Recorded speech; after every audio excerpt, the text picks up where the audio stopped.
Guys ഇന്ന് പറയാൻ പോണ കാരണം എന്താ വെച്ചാൽ നമുക്ക് നാട്ടിലാണെങ്കിൽ നമുക്ക് ജോലി ചെയ്തിട്ട് ഒരു രാവിലെ 6 മണി മുതൽ ജോലിക്ക് പോയി വൈകുന്നേരത്ത് ഒരു 4 മണിക്ക് ജോലി കഴിഞ്ഞ് നമുക്ക് ഒരു 5 മണിക്ക് ക്രിക്കറ്റ് സ്റ്റാർട്ട് ചെയ്ത് കഴിഞ്ഞാൽ നമുക്ക് 20-20 ക്രിക്കറ്റ് മത്സരം ഫുള്ള് ഡേ നൈറ്റിൽ ചെയ്യാൻ പറ്റുമോ?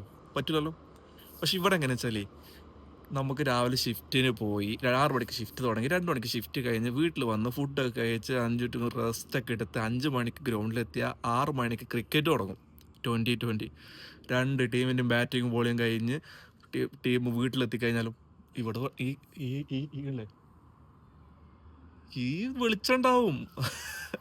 അപ്പോൾ അതിൻ്റെ പ്രത്യേകത എന്താണെന്ന് വെച്ചാൽ ഇവിടെ രാത്രി 10 മണി ഇപ്പോൾ സമയങ്ങളല്ലേ 9:39 9:40 ഈ വെളിച്ചം ഇരുട്ടാവണമെന്നുണ്ടെങ്കിൽ ഒരു 10 സംതിങ് ആവും ഇരുട്ടാണെങ്കിൽ.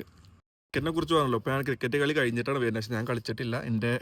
എനിക്ക് കുറച്ച് എന്തെങ്കിലും പനി ആയതുകൊണ്ട് നമുക്ക് ടീമിൽ സെലക്ഷൻ കിട്ടിയിട്ടില്ല. അപ്പോൾ ടീമിൻ്റെ കളി കാണാൻ ഞാൻ പോയിരുന്നു. അപ്പോൾ അതിൻ്റെ മാച്ച് റിസൾട്ട് ഞാൻ കാണിച്ചു തരാം. അടിപൊളിയല്ലേ? ഇരുട്ടാണെങ്കിൽ നമുക്ക് 10 മണിയൊക്കെ ശേഷം ഇരുട്ടാവുള്ളൂ. അപ്പോൾ നമുക്ക് ഒരു ഫുൾ മാച്ച് ക്രിക്കറ്റും കളിച്ച് നമുക്ക് ജോലിയും ചെയ്ത് ലാവിഷായിട്ട് നടക്കാം. ഈ ഒരു ക്ലൈമറ്റ് നല്ലതാണ്. പക്ഷെ ചില സമയങ്ങളിൽ ഈ കാലാവസ്ഥ മാറുന്നുണ്ടല്ലേ. 4 മണിക്ക് ഇരുട്ടാവും. രാവിലെ നേരം വെളുക്കുക, രാവിലെ 7 മണി 8 മണിയാകുമ്പോൾ നേരം വെളുക്കുക. അങ്ങനത്തെ കാലം വരാണ്ട്. അതെനിക്ക് ഇഷ്ടമല്ല. കാരണം ആ സമയത്ത് ക്രിക്കറ്റ് കളിച്ചാൽ പറ്റില്ല.